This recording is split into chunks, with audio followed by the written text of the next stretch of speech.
2025년 11월 20일 목요일 하나님 나라를 시작하는 말씀 묵상 시간입니다.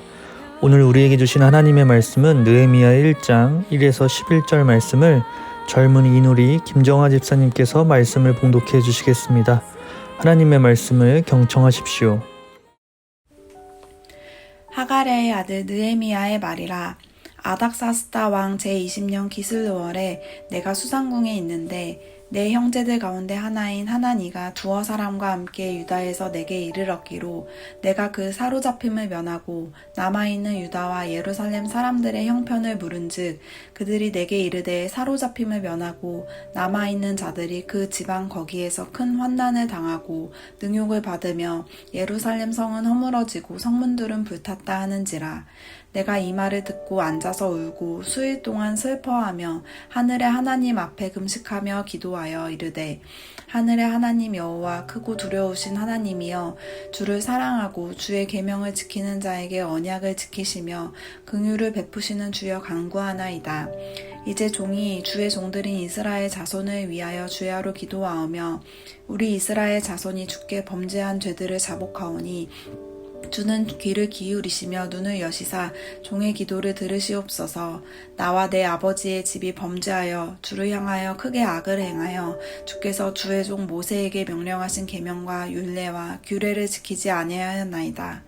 옛적에 주께서 주의 종 모세에게 명령하여 이르시되 만일 너희가 범죄하면 내가 너희를 여러 나라 가운데에 흩을 것이요 만일 내게로 돌아와 내 계명을 지켜 행하면 너희 쫓긴 자가 하늘 끝에 있을지라도 내가 거기서부터 그들을 모아 내 이름을 두려고 택한 곳에 돌아오게 하리라 하신 말씀을 이제 청하건대 기억하옵소서. 이들은 주께서 일찍이 큰 권능과 강한 손으로 구속하신 주의 종들이요 주의 백성이니이다.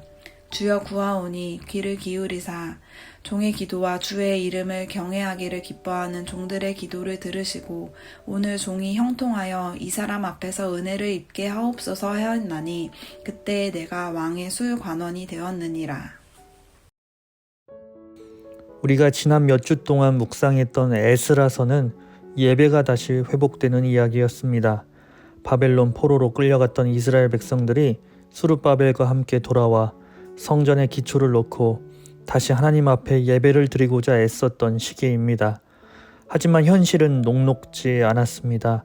외부의 방해, 경제적 어려움, 백성들의 낙심으로 성전 공사가 16년 동안 중단되었고 그때 하나님은 학개와 스가랴 선지자를 보내셔서 백성들을 말씀으로 일으키고 격려하셨습니다. 그리고 마침내 성전은 완공되었습니다. 겉으로 보면 회복이 이루어진 것처럼 보입니다.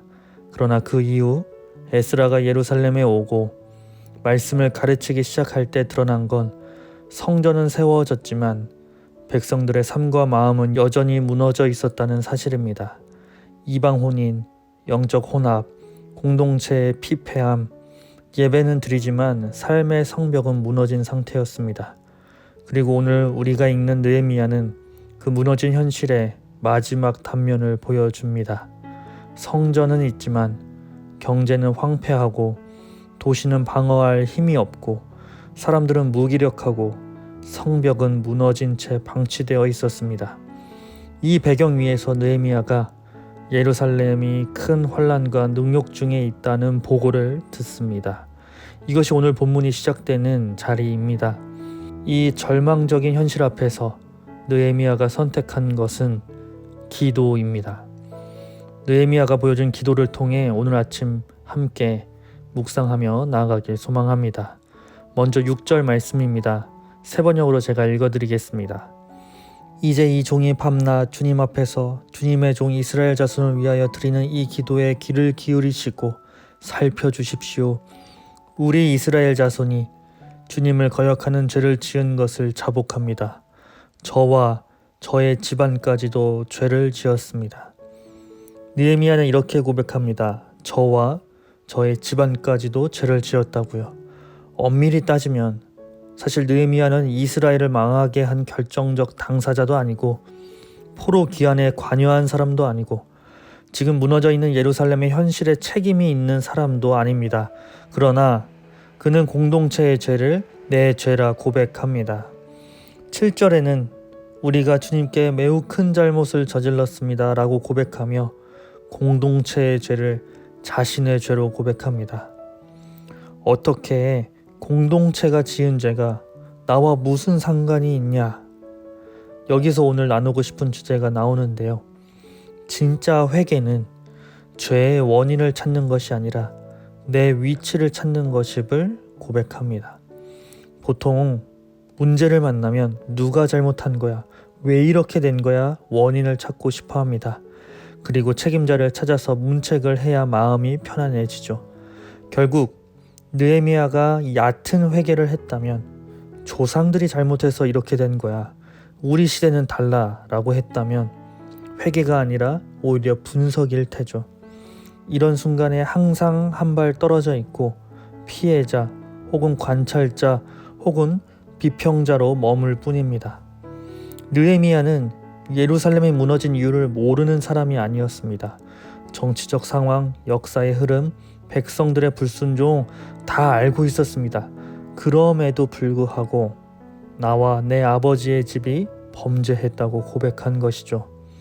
이렇게 무너져가고 있을 때 나는 어디에 서 있었습니까? 라고 물었던 것입니다.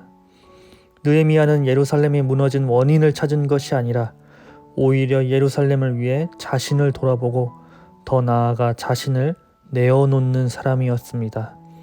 여기서 진정한 회개가 이루어지고 깊은 회개가 이루어지고 이후에 헌신으로 이어졌던 것입니다. 회개의 깊이가 회복의 깊이를 결정합니다.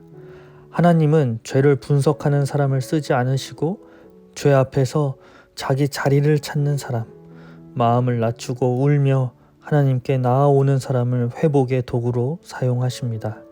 오늘 아침 느헤미야처럼 우리의 자리에서 하나님 앞에 다시 서며 회개로 시작되는 또 회복을 경험하는 복된 하루가 되기를 간절히 소망합니다. 오늘 주신 말씀 기억하며 기도하겠습니다. 하나님, 느헤미야처럼 공동체의 죄를 내 죄로 고백하는 마음을 주옵소서. 원인을 찾기보단 하나님 앞에서 제 자리를 바로 세우게 하시고 깊은 회개로 또 깊은 회복을 경험할 수 있도록 인도해 주옵소서. 오늘도 말씀을 붙들고 순종의 발걸음을 걷는 우리 우신 공동체 되도록 인도해 주옵소서. 예수님의 이름으로 기도드립니다. 아멘. 오늘 레마의 말씀 사연은 김정아 집사님의 사연입니다. 제가 읽어드리겠습니다. 아이들을 키우는 엄마가 된 후 중간중간 일도 하면서 지내고는 있지만 집안일과 아이들을 돌보는 일이 주가 되어 지내는 일상이 길어지며 나라는 사람은 점점 흐려지는 것 같은 느낌으로 살아간 지 수년째. 경력 단절에 대한 걱정도 마음 한켠에 계속 남아 있었고 매일 똑같이 반복되는 일상 속에서 나는 제대로 가고 있는 걸까? 아이들을 잘 키우고 있는 걸까? 하는 의문이 자주 찾아왔어요. 겉보기엔 아무 문제 없는 평범한 하루하루를 보내고 있지만 마음속은 늘 분주하고 답답했어요. 그러던 어느 주일 예배 중에 들은 말씀 한 구절이 유난히 마음속에서 떠오르더라고요. 요한복음 16장 33절. 이것을 너희에게 이르는 것은 너희로 내 안에서 평안을 누리게 하려 함이라. 세상에서는 너희가 환난을 당하나 담대하라. 내가 세상을 이기었노라. 내가 매일 반복하며 애쓰는 크고 작은 수고들이 사실은 결코 의미 없는 것이 아니라는 생각이 들었어요. 누군가 알아주지 않아도 내가 지쳐 있을 때조차도 내가 쏟아낸 시간과 마음이 하나님 앞에서는 헛되지 않다고 인정받는 것 같은 큰 위로가 되었어요. 우리는 이미 이겼기 때문에 삶 속에서 겪는 마음의 고난이 우리를 무너뜨릴 수 없고 우리의 삶을 절망 속으로 빠지지 않게 해주신다는 거예요. 마음속에 말씀을 새기며 살아가지만 특별히 상황이 달라지진 않았어요. 여전히 고군분투하며 아이들을 돌보고 반복되는 살림을 하고 내 미래도 또렷하게 보이지 않아요. 그런데 마음가짐은 조금 달라진 것 같아요. 내가 지금 하는 이 작은 수고들이 의미 있다는 확신이 생기니 같은 일상도 덜 지겹고 덜 불안해졌어요. 집을 청소하거나 밥을 해먹이는 순간에도 이 시간이 누군가의 성장과 행복을 만드는 소중한 과정이라는 생각이 들더라고요. 아이들을 유난히 혼냈던 날은 조금 더 참아볼 걸, 좀 더 차분하게 이야기해 볼 걸 후회도 하지만 그 감정에 오래 사로잡히지 않고 내일부터 다시 또 잘 해봐야지 하면서 스스로를 다독여 봅니다. 말씀이 내 상황을 바꿔주진 않았지만 내 마음의 방향을 바꾸어 주신 것 같아요.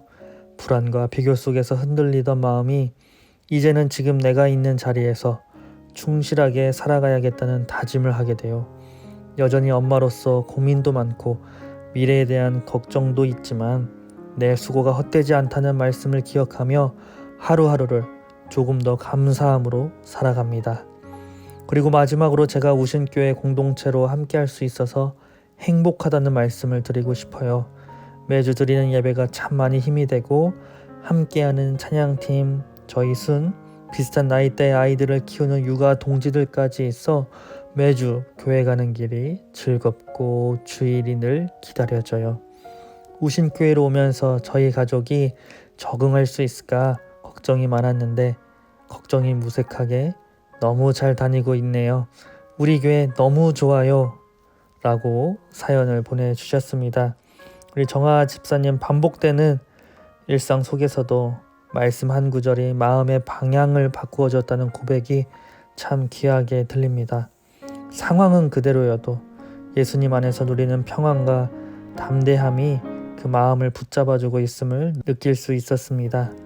우리 아이들과 가정을 섬기는 집사님의 수고는 결코 헛되지 않고 그 자리가 하나님께서 가장 기뻐하시는 예배의 자리임을 고백합니다. 평안을 너에게 주노라. 함께 찬양 들으시며 더 깊은 묵상 하시겠습니다.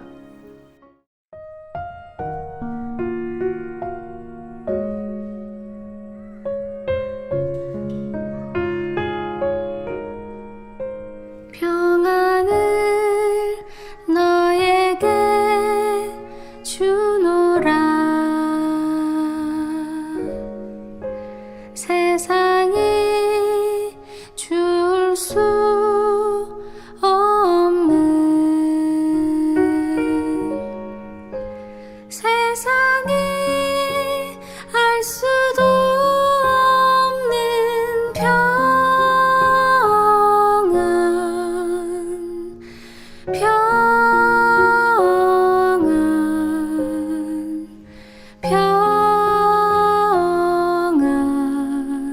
평안을 내게 주노라.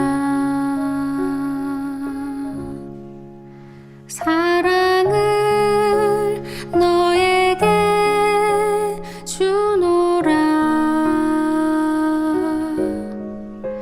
세상이